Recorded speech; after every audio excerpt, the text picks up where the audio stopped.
नमस्कार दोस्तों, आप सभी लोगों का स्वागत है इंडिया के एकमात्र ऐसे प्लेटफॉर्म चैनल पर जहां पर आपको यूपीएससी आईएएस प्री की तैयारी हिंदी माध्यम में करवाई जा रही है।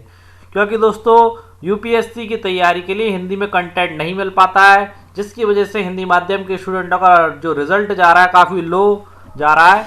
उसी उद्देश्य को लेकर के हमने अपना ये चैनल बनाया है। उसी क्रम में आज हम आप लोगों के लिए लेकर के आए प्रारंभिक भारत का इतिहास, जो कि ओल्ड एनसीईआरटी हिस्ट्री से, और इससे पहले हम प्राचीन भारत का पूरा इतिहास एनसीईआरटी की बुक से कंप्लीट करवा चुके हैं, जिसका लिंक आपको हमारी वीडियो के नीचे मिल जाएगा।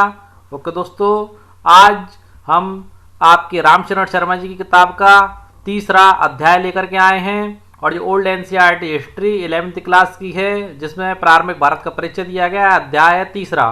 सारे प्रश्न हमारे एमसीक्यूज में हैं। ओके दोस्तों, चालू करते हैं आज का पहला प्रश्न। उससे पहले आप लोगों से रिक्वेस्ट है कि चैनल को सब्सक्राइब कर दीजिएगा और ज़्यादा से ज़्यादा स्टूडेंटों को बताएं कि एक ऐसा चैनल है जो हिंदी में पूरी यूपीएससी आईएएस की तैयारी करवा रहा है। ओके दोस्तों, चैनल को सब्सक्राइब करें, लाइक करें और शेयर करें। आगे बढ़ते हैं अपने आज के प्रश्नों की ओर। तो स्क्रीन पर आज के प्रश्न शो हो रहे हैं दोस्तों। देखिए आज का पहला प्रश्न। देखिए, धरती की सतह का उभरा हुआ वह भाग जिसके नीचे पुरानी बस्तियों के अवशेष रहते हैं क्या कहलाते हैं या क्या कहलाती हैं?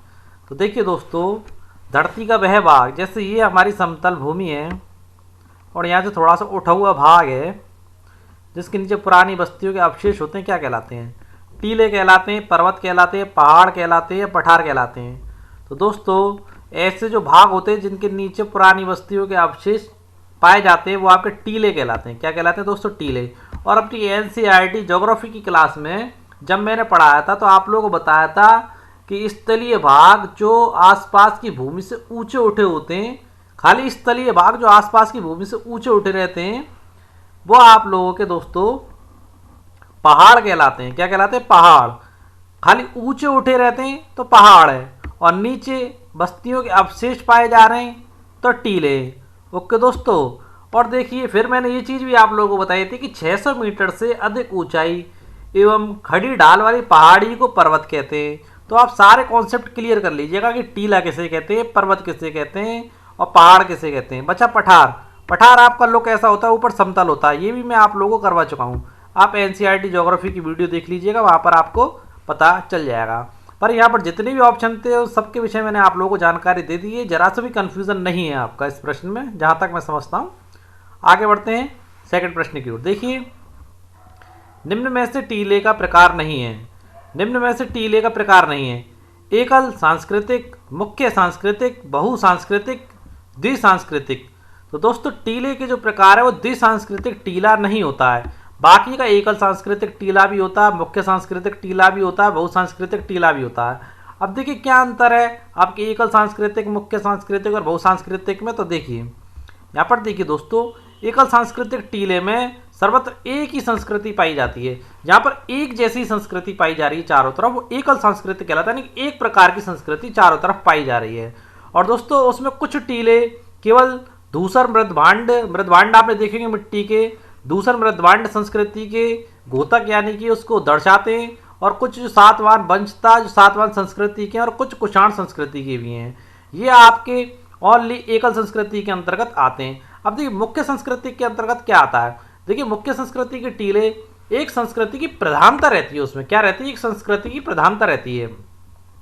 और जो अन्य संस्कृति होती है पूर्व काल की, वो भी उसके अंतर्गत हो सकती हैं, और उत्तर काल की भी विशेष महत्व की नहीं होती हैं। ओके दोस्तों, अन्य संस्कृतियां जो पूर्व काल की भी हो सकती हैं और उत्तर काल की भी हो सकती हैं, वो विशेष महत्व की नहीं होती हैं, बल्कि एक संस्कृति की प्रधानता रहती है उसमें, मुख्य सांस्कृतिक टीलों में। अब देखिए बहुसांस्कृतिक, बहुसांस्कृतिक का मतलब है बहुत सारी। तो आप देखिए इसमें उत्तरोत्तर अनेक संस्कृतियाँ पाई जाती हैं। क्या पाई जाती है? अनेक संस्कृति पाई जाती हैं, जो कभी कभी एक दूसरे के साथ साथ चलती है। जैसे रामायण कालीन, महाभारत की भांति खोदे गए टीलों का प्रयोग हम संस्कृति के भौतिक और अन्य पक्षों के क्रमिक स्तरों को उजागर करने के लिए देखते हैं, क्योंकि रामायण और महाभारत का कालक्रम एक सा मिलता जुलता ही है दोस्तों। ओके दोस्तों, बहुसंस्कृति यानी कि बहुत सारी संस्कृति, मुख्य संस्कृति जिसमें किसी एक संस्कृति की प्रधानता होती है, एकल संस्कृति यानी कि जिसमें एक ही संस्कृति होती है। ओके दोस्तों, अब देखते हैं अपना सेकंड यहाँ पर प्रश्न नंबर तीसरा। देखिए, विभिन्न संस्कृतियों का कालक्रम टीले की किस प्रकार की खुदाई से उद्घाटित होता है यानी कालक्रम कैसे पता पड़ता है, पीरियड कैसे पता पड़ता है कि जो टीला है, जो संस्कृति जो मिल रही है हमें जमीन के नीचे, वो किस कालक्रम की, कौन से पीरियड की है।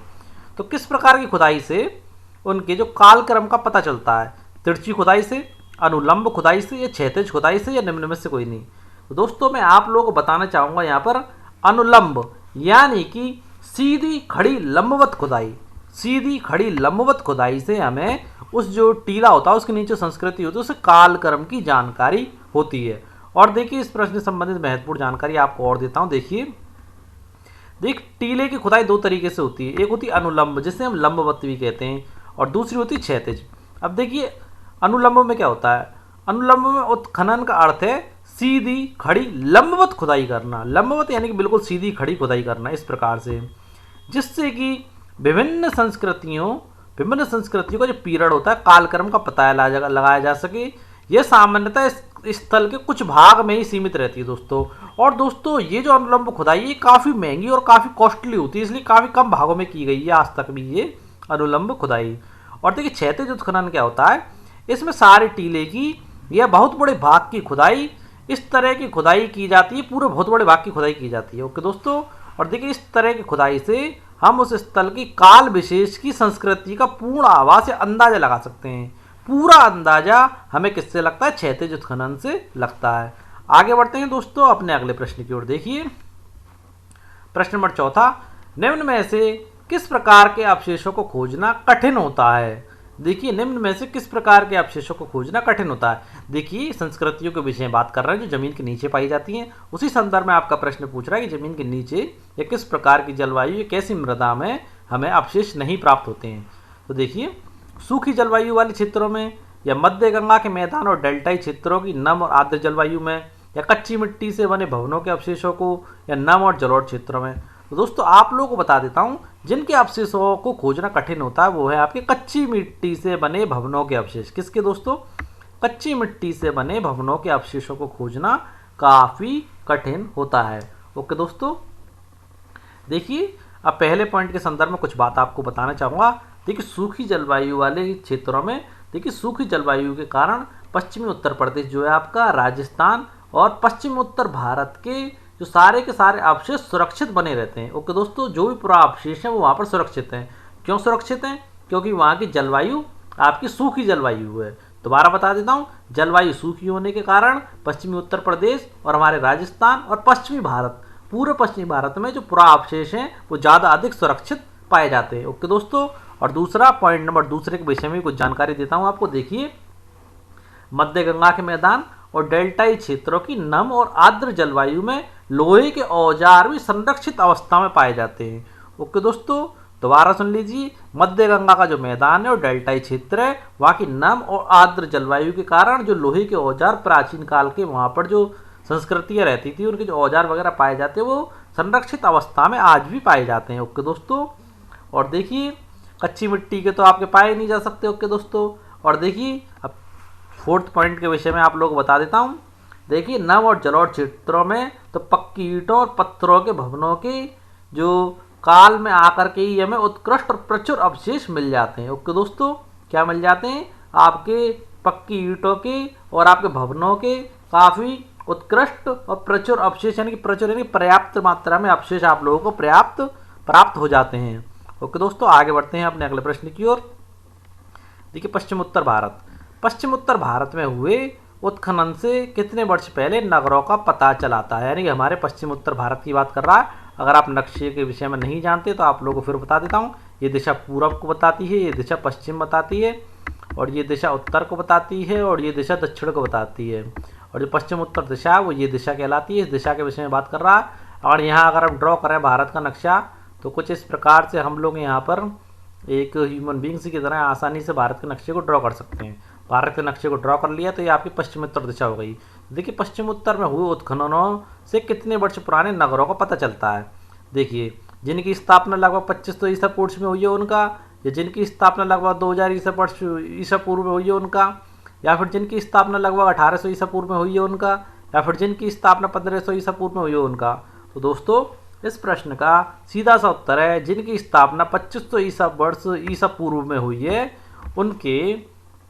नगरों का पता पश्चिम उत्तर भारत में उत्खननों से उस उतने साल पुराने नगरों का पता चलता है। ओके दोस्तों, आगे बढ़ते हैं अपने अगले प्रश्न की ओर। देखिए प्रश्न नंबर जो आपका 5वां है उसके महत्वपूर्ण बिंदु मैंने यहाँ पर दिए हैं। देखिए, पश्चिम उत्तर भारत के उत्खननों से हमें गंगा की घाटी में विकसित भौतिक संस्कृति यानी फिजिकल संस्कृति के बारे में हमें जानकारी मिलती है कि वहाँ की संस्कृति कैसी थी, लोग वहाँ कैसे रहते थे।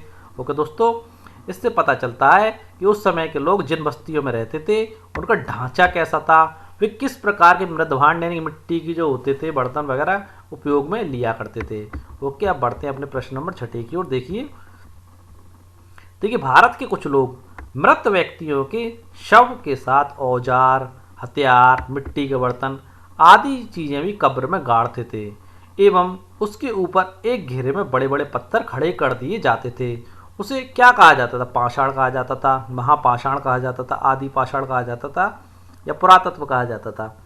तो दोस्तों, जो प्राचीन समय में जो कब्र बनाई जाती थी उसके चारों ओर जो साइडों बड़े बड़े पत्थर लगा दिए जाते थे और उसके अंदर मृतक व्यक्ति के साथ औजार रख दिए जाते थे, मिट्टी के बर्तन रख दिए जाते थे और काफ़ी कुछ रखा जाता था।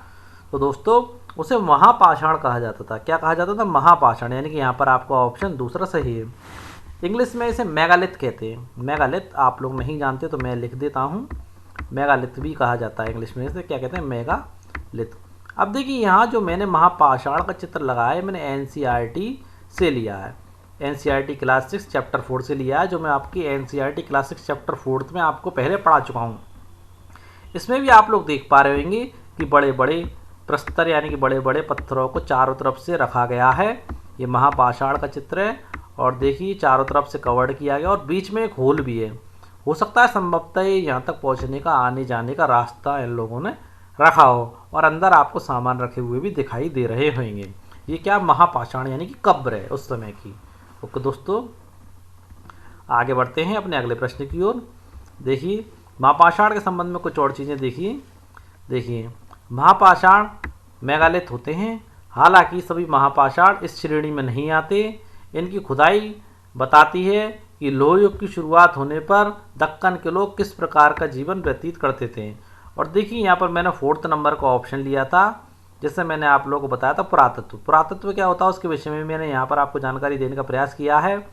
पुरातत्व को आर्कियोलॉजी भी कहा जाता है। देखिए, जिस विज्ञान के आधार पर पुराने टीलों का क्रमिक स्तरों में विधिवत उत्खनन किया जाता है। क्या किया जाता है? क्रमिक स्तरों पर विधिवत उत्खनन किया जाता है, यानी कि उन्हें खोद करके निकाला जाता है और प्राचीन काल के लोगों के भौतिक जीवन के बारे में कैसे रहते थे, क्या करते थे, उसे क्या कहलाते हैं? पुरातत्व कहते हैं। उनके जीवन यापन के तरीके, उनके मकानों के तरीके, कैसे रहते थे, क्या खाते थे, क्या पीते थे, उनके स्नानागार कैसे होते थे, कृषि करने के तरीके क्या होते थे, कृषि करते भी थे या नहीं करते थे, इन सारी चीज़ों को जो विज्ञान के आधार पर जो पुरानी टीलों का जो क्रमिक स्तरों में जो उत्खनन किया जाता है वो आपको पुरातत्व कहलाता है।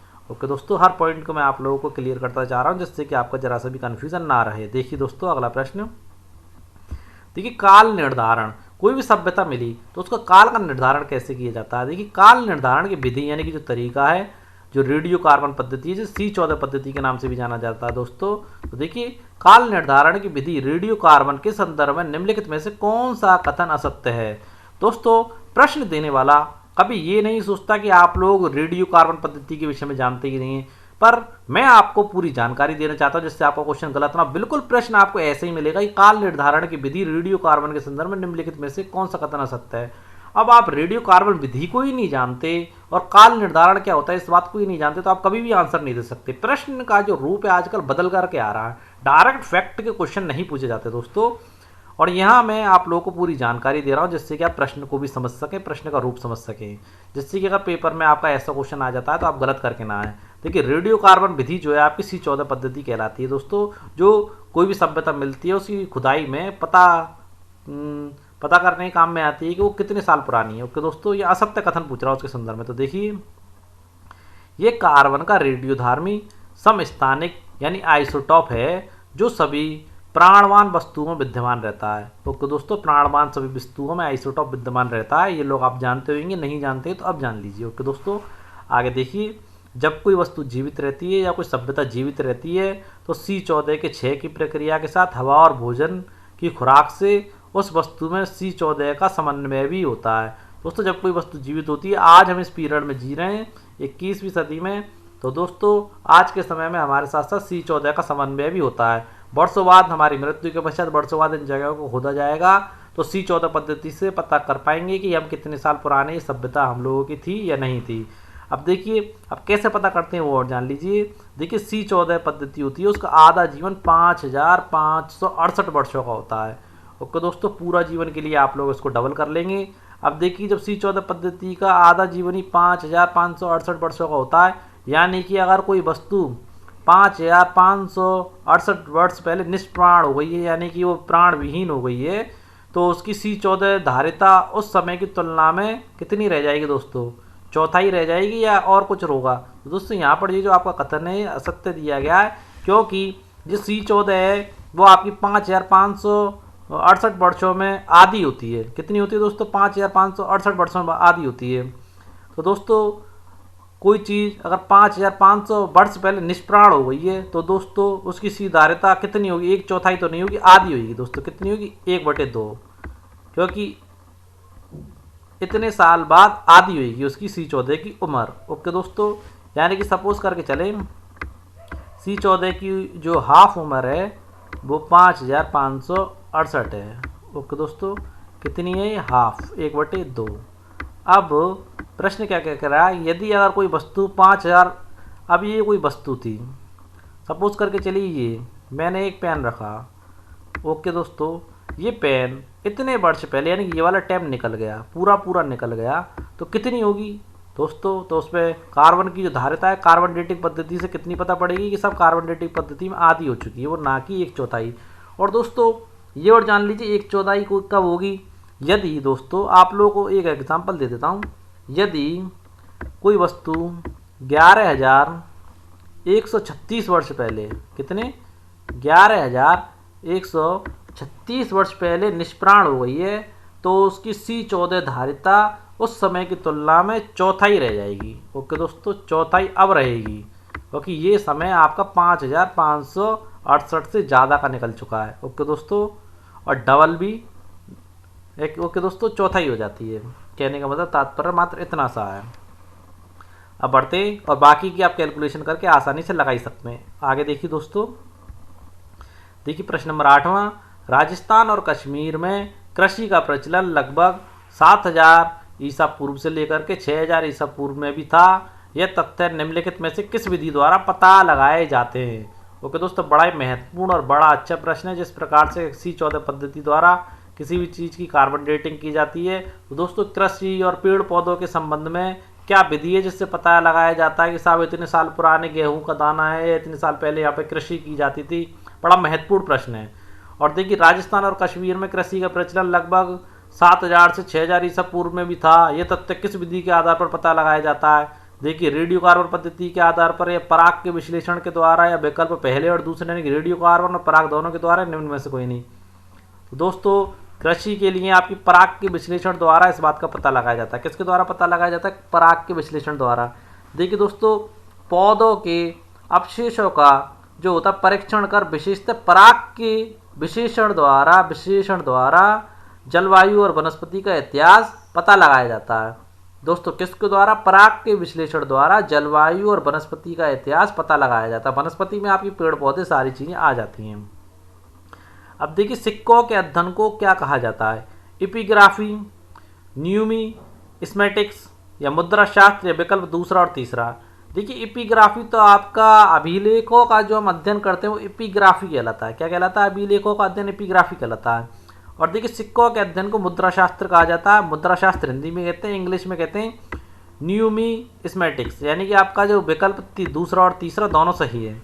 अब देखिए 10वें नंबर का प्रश्न, पकाई गई मिट्टी के बने सिक्कों के सांचे, यानी कि पकाई गई मिट्टी के जो सिक्कों के जो सांचे बनते थे, जिनसे सिक्के बनाए जाते थे, बड़ी संख्या में मिले हैं। इनमें से अधिकांश सांचे जो हैं किस काल के हैं दोस्तों? कुषाण काल के हैं, गुप्तोत्तर काल के हैं, मुगल काल के हैं, या सल्तनत काल के हैं? तो दोस्तों आप लोगों को बताना चाहूँगा, जो सिक्कों के जो सांचे मिले हैं, सांचा वो टाइप होता है दोस्तों, एक फ्रेम मान लीजिए जिसमें अगर हमें सोने के सिक्के बनाने हैं तो हम सोना डालेंगे तो सोने के सिक्के बन जाएंगे। फ्रेम होता है, सांचा होता है। जैसे मोमबत्ती बनानी है तो मोमबत्ती का शेप का ही एक सांचा होगा लोहे का, उसी प्रकार उस टाइम पर हमारे मिट्टी के सांचे बनाए जाते थे। किसके बनाए जाते? पकाई गई मिट्टी के सांचे बनाए जाते थे। और उन्हीं मिट्टी के सांचों में आपका गोल्ड डाल करके, टिन डाल करके, सिल्वर डाल करके सिक्के बनाए जाते थे। तो देखिए दोस्तों, पकाई गई मिट्टी के बने सिक्कों के सांचे बड़ी संख्या में मिले। इनमें से अधिकांश सांचे किस काल के हैं? तो दोस्तों आपका पहला ऑप्शन यहाँ पर सही, बिल्कुल कुषाण काल के हैं। ओके दोस्तों। और देखिए गुप्तोत्तर काल में तो ये सांचे लगभग लुप्ती हो गए थे। तो गुप्तोत्तर काल यहाँ पर दिया गया है ना, तो गुप्तोत्तर काल में तो ये सांचे लगभग विलुप्ती हो गए थे। ओके दोस्तों। देखिए प्रश्न नंबर 11वां, सिक्कों के संदर्भ में निम्नलिखित कथनों पर विचार कीजिए। देखिए हमारे आरंभिक सिक्कों पर तो कुछ एक प्रतीक मिले हैं, पर बाद के सिक्कों पर राजाओं और देवताओं के नाम तथा तिथि का भी उल्लेख मिलता है। जो शुरुआती सिक्के मिले हैं ना, उन पर तो कुछ प्रतीक मिले दोस्तों जो अस्पष्ट है, कुछ ज़्यादा क्लियर नहीं है, परंतु बाद के समय में जो सिक्के छपे उन पर राजाओं और देवताओं के नाम है और तिथियां भी अंकित मिलती हैं। ओके दोस्तों, ये पॉइंट आपका बिल्कुल सही है। देखिए सिक्कों के आधार पर कई राजवंशों के इतिहास का पुनर्निर्माण संभव हुआ है। ओके दोस्तों, कि कौन से क्या होता था, जो राजा होता था वो अपना सिक्का छपवाता था, उसके पीछे कालक्रम लिखता था या देवी देवता के चित्र लगवाता था, तो उस कालक्रम से पता चल जाता था कि कौन सा राजा कौन से काल में हुआ, और उन सिक्कों के आधार पर कई राजवंशों के इतिहास का पुनर्निर्माण यानी कि दोबारा से निर्माण संभव हो पाया। ओके दोस्तों। और देखिए इसके संबंध में एक महत्वपूर्ण बात आप लोगों को यहीं पर बता देता हूँ। देखिए इतिहास का पुनर्निर्माण संभव हो पाया। और देखिए विशिष्ट जो था हिंद यवन शासक थे, तो हिंद यवन शासकों के इतिहास का जो कि आपके उत्तरी अफगानिस्तान से भारत पहुंचे थे और जिन्होंने ईसा पूर्व दूसरी और पहली सदियों में यहाँ पर शासन किया था, ये सारी चीज़ें हमें उनके सिक्कों से ही पता चली हैं और इनके जो इतिहास का पुनर्निर्माण सिक्कों के माध्यम से ही संभव हो पाया है। ओके दोस्तों। अब देखिए यहाँ पर तीसरा पॉइंट क्या दे रखा है, सबसे अधिक सिक्के मौर्योत्तर काल में मिले जो विशेषत शीशे, पोटीन, तांबे, कांसे, चांदी और सोने के। बिल्कुल दोस्तों, सबसे अधिक सिक्के मौर्योत्तर काल के ही हैं। अब देखिए गुप्त शासकों ने सोने के सिक्के सबसे अधिक जारी किए, इसके विपरीत गुप्तोत्तर काल में बहुत कम सिक्के जारी किए। देखिए दोस्तों इंपॉर्टेंट क्वेश्चन है, पहले क्वेश्चन फैक्ट के रूप में पूछा जाता था कि सबसे अधिक सोने के सिक्के किसने जारी किए, तो आंसर सीधा आता था गुप्त शासकों ने। और देखिए सबसे अधिक सिक्के किस काल में मिले, तो दोस्तों मौर्योत्तर काल में मिले। जारी किसने किए? गुप्त शासकों ने। किस काल के मिले? मौर्योत्तर काल के।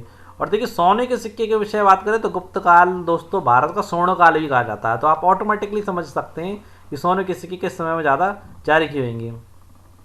अब देखिए दोस्तों इसके विपरीत गुप्तोत्तर काल में बहुत कम सिक्के मिले हैं। और दोस्तों इसी से ही पता चल जाता है कि जो आपका गुप्त काल था उसमें व्यापार काफ़ी अच्छी कंडीशन में रहा होगा और गुप्तोत्तर काल में आपके भारत का व्यापार काफ़ी मध्यम पड़ गया होगा। इस चीज़ का अंदाज़ा आप इसी बात से लगा सकते हैं।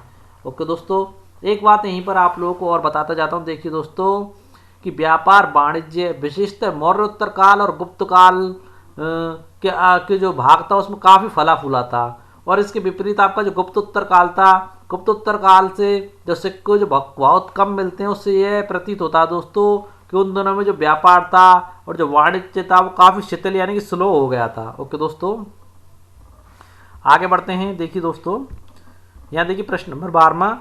देखिए अभिलेखों तथा पुराने दस्तावेजों की प्राचीन तिथि के अध्ययन को क्या कहा जाता है? ये भी इंपॉर्टेंट क्वेश्चन है दोस्तों। अभिलेखों के अध्ययन को मैंने आप लोगों को बता ही दिया था दोस्तों। अभिलेखों के अध्ययन को तो आप लोग एपिग्राफी कहते हैं। क्या कहते हैं? एपिग्राफी। तो दोस्तों वो अभिलेखों के अध्ययन की यहाँ पर नहीं पूछ रहा, वो पूछ रहा अभिलेखों तथा दूसरे पुराने दस्तावेज होते हैं ना, तो पुराने दस्तावेजों की प्राचीन तिथि के अध्ययन को क्या कहते हैं, यानी कि तारीखों के पढ़ने के अध्ययन को क्या कहते हैं? पुरालेखा शास्त्र, पुरालिपि शास्त्र, लिपि शास्त्र, प्राचीन लिपि शास्त्र। तो देखिए दोस्तों इसका प्रश्न का आपका उत्तर बी है, वो कहलाता है आपका पुरालिपि शास्त्र। क्या कहलाता है दोस्तों? पुरालिपि शास्त्र। और देखिए एपिग्राफी मैंने बताया था, एपिग्राफी को हिंदी में पुरालेखा शास्त्र भी कहते हैं। एपिग्राफी को हिंदी में क्या कहते हैं दोस्तों? पुरालेखा शास्त्र।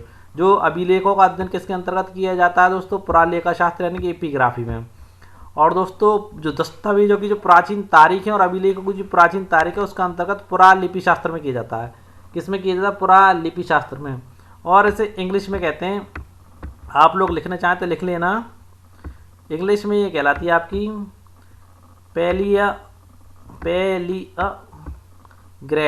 पैलियोग्राफी कहलाती है। ओके दोस्तों, क्या कहलाती है? पैलियोग्राफी। आप लोग लिख लीजिएगा जिससे आपको कोई भी कन्फ्यूज़न ना रहे। दोनों नाम में साथ साथ बताता चल रहा हूँ। पहली ग्राफी कहलाती है दोस्तों ये, पुरालिपि शास्त्र। आगे बढ़ते हैं अगले प्रश्न की ओर। निम्न में से किस काल के अभिलेख इंस्क्रिप्शनम इंडिकेरम नामक ग्रंथमाला में संकलित करके प्रकाशित नहीं किए गए हैं? ओके दोस्तों, क्या कह रहा है प्रश्न? बड़ा ही अच्छा प्रश्न है दोस्तों, और बड़ा ही महत्वपूर्ण ग्रंथमाला है ये। डायरेक्ट इस ग्रंथमाला के नाम से ही पूछ सकता है वो कि निम्न में से किस काल के अभिलेख इंस्क्रिप्शनम इंडिकेरम नामक ग्रंथमाला में संकलित करके प्रकाशित नहीं किए गए हैं? मौर्य काल के, मौर्योत्तर काल के, गुप्त काल के या गुप्तोत्तर काल के? तो दोस्तों इस प्रश्न का उत्तर मैं आप लोगों को दे देता हूं दोस्तों। तो देखिए दोस्तों, गुप्तोत्तर काल के जो अभिलेख हैं, गुप्तोत्तर काल के जो अभिलेख हैं उन्हें इसमें प्रकाशित नहीं किया गया दोस्तों। इसमें संकलित भी नहीं किए गए, ना उन्हें प्रकाशित किए गए। बाकी के जो मौर्य काल है, मौर्योत्तर काल है और गुप्त काल, इन तीनों के जो हैं, इसके जो काल के जो अभिलेख हैं इंस्क्रिप्शनम इंडिकेरम नामक ग्रंथमाला में संकलित करके प्रकाशित भी किए गए। ओके दोस्तों, अब देखिए दोबारा सुन लीजिए, कंफ्यूजन जरा सा भी नहीं रखना है आप लोगों को। देखिए मौर्य, मौर्योत्तर और गुप्त काल के अधिकांश अभिलेख देखिए, इस पुस्तक का पूरा नाम भी मैं आप लोगों को यहीं पर बता देता हूँ। पूरा नाम इसका है कार्पस। इस पुस्तक का पूरा नाम है,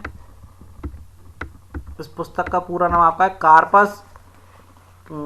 कार्पस इंस्क्रिप्शनम इंडिकेरम नामक जो ग्रंथमाला में, देखिए दोस्तों, मौर्य, मौर्योत्तर और गुप्त काल के अधिकांश अभिलेख कार्पस इंस्क्रिप्शनम इंडिकेरम नामक ग्रंथमाला में संकलित करके प्रकाशित किए गए। ओनली आपके गुप्तोत्तर काल को छोड़ करके।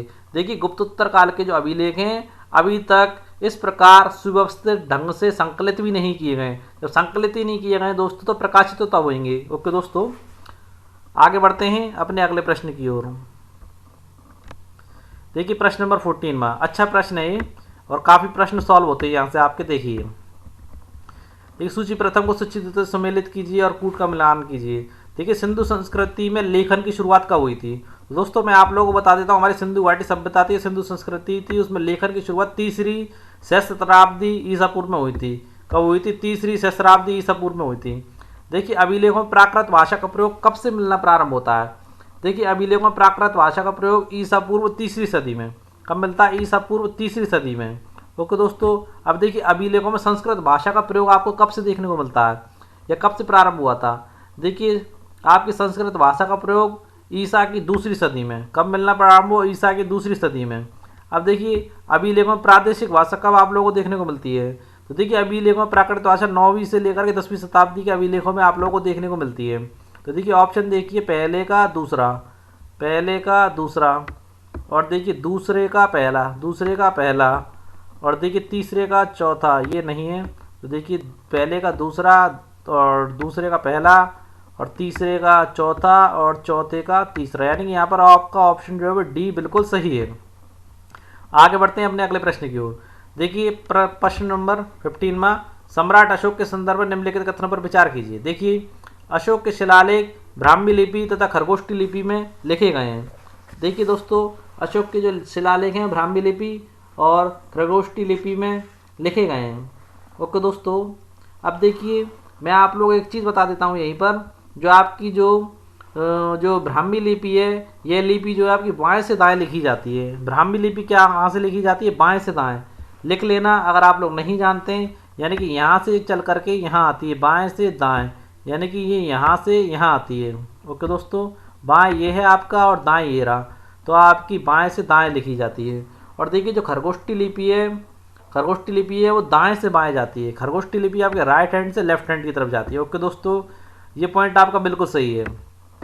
अब देखिए ईसा पूर्व 3री सदी के अशोक के शिलालेख हैं। 14वीं सदी में फिरोज शाह तुगलक को अशोक के 2 स्तंभ मिले थे, एक मेरठ और दूसरा हरियाणा में टोपरा नामक स्थान से। बिल्कुल दोस्तों सही बात है, और जिसे इसने विभिन्न पंडितों से पढ़वाने का प्रयास भी किया था दोस्तों, परंतु ये वो पंडित जो थे जो इन अभिलेखों में जो लिखा था उन्हें पढ़ने में असमर्थ रहे थे। ओके दोस्तों, और देखिए 18वीं शताब्दी में के अंत में अंग्रेजों ने भी इन्हें पढ़ने की कोशिश की थी, परंतु उन्हें भी इन्हें पढ़ने में काफ़ी कठिनाई का सामना करना पड़ा था। देखिए अब इन अभिलेखों को पढ़ने में सर्वप्रथम 1837 में सफलता मिली। कब मिली? 1837 में। किससे मिली? बड़ा ही इंपॉर्टेंट नाम है दोस्तों, जेम्स प्रिंसेप किसको मिली? जेम प्रिंसेप को, जो उसमें बंगाल में ईस्ट इंडिया कंपनी की सेवा में उच्च पद पर थे। किसको मिली थी दोस्तों? जेम प्रिंसेप को, जो उसमें बंगाल में ईस्ट इंडिया कंपनी की सेवा में उच्च पद पर थे। समय कौन सा था? 1837। अब देखिए, पुरालेखविद ईसा की 8वीं सदी तक के अधिकांश पुरालेखों को पढ़ सकते हैं या पढ़ा जा चुका है। ओके दोस्तों, और देखिए, परंतु इसके बाद इस लिपि की प्रादेशिक शैलियों में भारी अंतर आ गया और इन्हें अलग अलग नाम दे दिए गए थे। तो दोस्तों यहाँ पर आपके सारे के सारे कथन सत्य हैं।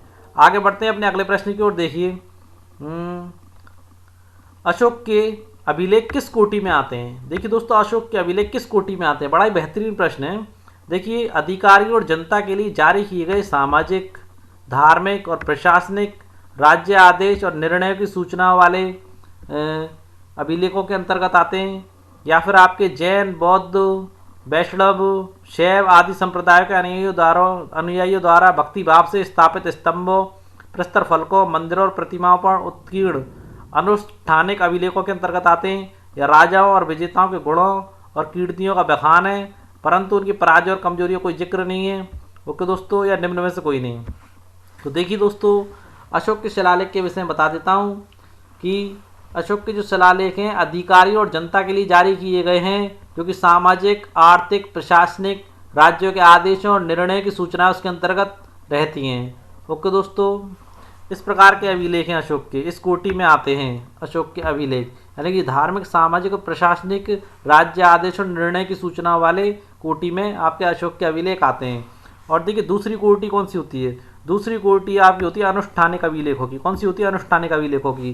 तो अनुष्ठानिक अभिलेखों में जो आपके आते हैं वो देखिए, बौद्ध, जैन, वैष्णव, शैव आदि संप्रदायों के जो अनुयायियों ने भक्ति भाव से जो स्थापित कराए थे स्तंभ, प्रस्तर फलक, मंदिर और प्रतिमाओं पर उत्कीर्ण कराए थे, वो सारे अनुष्ठानिक अभिलेखों के अंतर्गत आते हैं। अब देखिए, तीसरी कोटि कौन सी होती है? तीसरी कोटि के अंतर्गत आती है प्रशस्तियाँ। क्या कहलाती है? प्रशस्तियाँ। प्रशस्तियों में क्या आता है? देखिए, जिनमें राजाओं और विजेताओं के गुणों और कीर्तियों का बखान तो है, परंतु दोस्तों उनकी पराजयों का, उनकी कमजोरियों का कोई जिक्र नहीं है। इस प्रकार की जो होती है, जो अभिलेख होते हैं, प्रशस्तियों के अंतर्गत आते हैं। किसके अंतर्गत आते हैं? प्रशस्तियों के अंदर। और तीसरी कोटि है। और दोस्तों, समुद्रगुप्त का जो प्रयाग प्रशस्ति है ना, समुद्रगुप्त का प्रयाग प्रशस्ति है, वो इस कोटि का ही उदाहरण है। ध्यान कर लीजिएगा दोस्तों, काफी पूछा जाता है समुद्रगुप्त के प्रयाग प्रशस्ति के बारे में। तो समुद्रगुप्त का जो प्रयाग प्रशस्ति है वो इसी कोटि का उदाहरण है। ओके दोस्तों, और इन सभी के अलावा दोस्तों बहुत सारे दान पत्र भी मिलते हैं, जिनमें दोस्तों राजाओं और उसके राजाओं के जो पुत्र थे, उनकी जो शिल्पियाँ थी दोस्तों, शिल्पकारी जो हुआ करती थी, और व्यापारियों की जो होते थे, वो सारी चीज़ें उसके अंतर्गत अभिलेखित होती थी।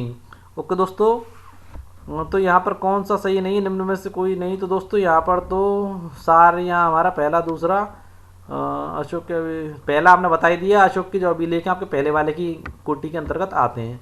प्रश्न नंबर 17 देखिए, निम्न में से कौन सा ग्रंथ या वेद 1500 से 1000 ईसा पूर्व का है? ऋग्वेद, यजुर्वेद या अथर्ववेद, ब्राह्मण या आरण्यक या उपनिषद?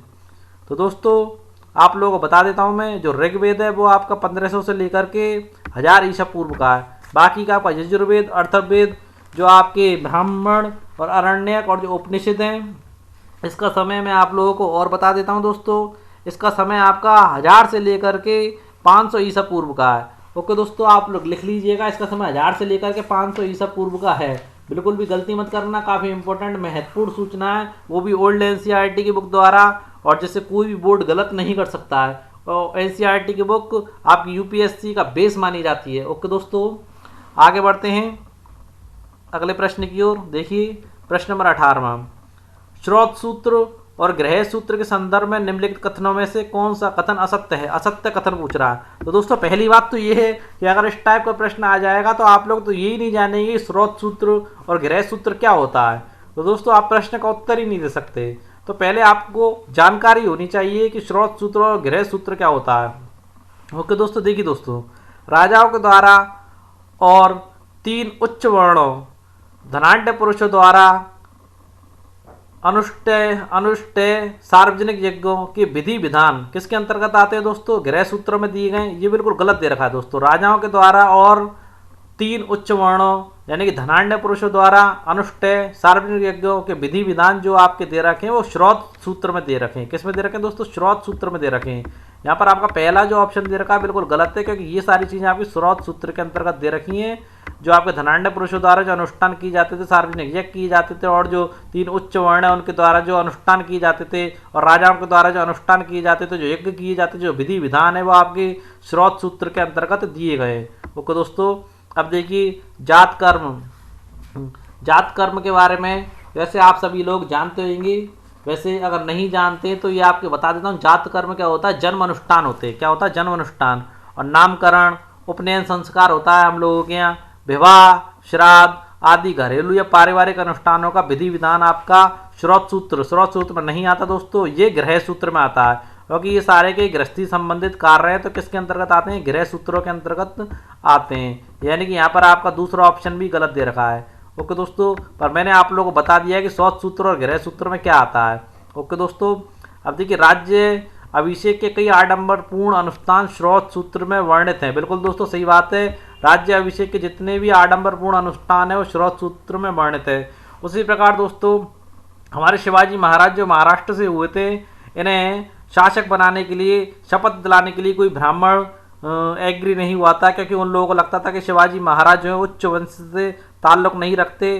तो एक ब्राह्मण जी उनको राज्य अभिषेक कराने के लिए एग्री हुए थे, जिनका नाम मैं आप लोगों को जब हिस्ट्री पढ़ाएंगे तब आप लोगों को बताऊंगा। ओके दोस्तों, और अगर आप लोग जानते तो आप बताएं, आप कमेंट में बताइए। अगर सही होगा तो एक उचित गिफ्ट आप लोगों को प्रेषित किया जाएगा।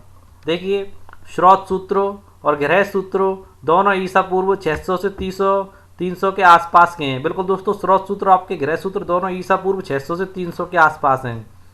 उपयुक्त कथनों में से कौन से कथन असत्य है? तो देखिए दोस्तों यहाँ पर पहला और दूसरा कथन असत्य है। ओके दोस्तों, और मैंने सही कर दिया है पहला और दूसरा कथन। ओके, आगे बढ़ते हैं आपके प्रश्न नंबर 19वें पर। देखिए यहाँ पर प्रश्न नंबर 18वां 2 बार लग गया है, तो आंसर मैं आप लोगों को बता चुका हूँ। अब प्रश्न नंबर 19वां देखिए व्याकरण के नियमों का उदाहरण देने के लिए, व्याकरण के नियमों का उदाहरण देने के क्रम में किसने अपने समाज, अर्थव्यवस्था और संस्कृति पर अमूल्य प्रकाश डाला? बाणभट्ट जी ने, पाणिनि जी ने, आपके वाल्मीकि जी ने, या निम्न में से किसी ने नहीं? दोस्तों व्याकरण के नियमों का उदाहरण देने के क्रम में हमारे जो पाणिनि जी थे उन्होंने समाज, अर्थव्यवस्था और संस्कृति पर अमूल्य प्रकाश डाला था। किसने डाला था दोस्तों? पाणिनि जी थे, उन्होंने डाला था। और देखिए दोस्तों पाणिनि का जो व्याकरण है वो 450 ईसा पूर्व के आसपास लिखा गया था। लिख लेना दोस्तों, इनका जो व्याकरण था बड़ा ही महत्वपूर्ण डाटा है ये। इनका जो व्याकरण था 450 ईसा पूर्व के आसपास लिखा गया था। कब लिखा गया था? 450 ईसा पूर्व के आसपास इनका व्याकरण लिखा गया था। आगे देखिए आज का अंतिम प्रश्न, देखिए बड़ा महत्वपूर्ण प्रश्न है और काफ़ी घुमावदार प्रश्न है। वेदांगों को गद्य साहित्य नियम, वेदांगों का जो गद्य साहित्य है दोस्तों वो नियम रूप में लिखा गया है, परंतु वो संक्षिप्त है। संक्षिप्त होने के कारण उन्हें क्या कहा जाता है दोस्तों? सूत्र कहा जाता है, नियम कहा जाता है, ग्रंथ कहा जाता है, लघु ग्रंथ कहा जाता है। तो दोस्तों सूत्र कहा जाता है। अब दोस्तों वेदांगों की जानकारी आप लोगों को नहीं होगी तो भी आप लोग इस प्रश्न का उत्तर नहीं दे सकते हैं। ओके दोस्तों, प्रश्न पत्र आपका ऑब्जेक्टिव आता है पर आपको जानकारी होना जरूरी है। मैं आप लोगों को यहाँ पर इसकी जानकारी देता हूँ। देखिए दोस्तों, देखिए वेदांग मूल ग्रंथ का जो अर्थ, जो वेदिक जो मूल ग्रंथ है उसका अर्थ समझ में आए, इसके लिए वेदांग यानी वेदों के अंग, अर्थात वेद के अंगभूत शास्त्रों का अध्ययन करना आवश्यक है दोस्तों, यानी वेदों के अंग का। ये वेदांग देखिए कौन कौन से होते हैं? शिक्षा यानी कि आप लोग जानते हैं उच्चारण। पहले शिक्षा उच्चारण के माध्यम से चलती थी, बड़ा यानी कि बोल बोल करके पढ़ाया जाता था, उच्चारण विधि कहलाती थी दोस्तों। ओके दोस्तों, बोल बोल करके शिक्षा दी जाती थी, रिपीटेशन करवाया जाता था। फिर कल्प, पहला क्या है दोस्तों? लिखते जाना, शिक्षा। दूसरे नंबर पर क्या आता है? कल्प। कल्प यानी कि कर्मकांड। और देखिए तीसरे नंबर पर क्या आता है? व्याकरण। व्याकरण के संबंध में आप सभी लोग जानते हैं। और आपका चौथा क्या है? निरुक्त। निरुक्त यानी कि क्या कहलाता है? भाषा विज्ञान कहलाता है निरुक्त। और आपको पांचवा क्या है? छंद, जो कि हमारे हिंदी के अंतर्गत आते हैं। छंद, उपन्यास, छंद, अलंकार, रस। और देखिए छठा आपका क्या है? आपका ज्योतिष। तो दोस्तों ये छह के छह आपके वेदांग है, यानी कि वेदों के अंग हैं। ओके दोस्तों, आप अब समझ गए होंगे अच्छे तरीके से वेदांग है।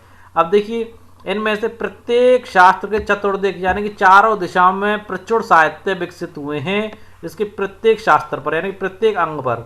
ओके दोस्तों, अब देखिए यह साहित्य गद्य में नियम रूप में लिखा गया। किस में लिखा गया है दोस्तों? साहित्य गद्य में नियम रूप में लिखा गया है। और देखिए संक्षिप्त होने के कारण ये नियम सूत्र कहलाए। क्या कहलाए? नियम क्या कहलाए? सूत्र कहलाए।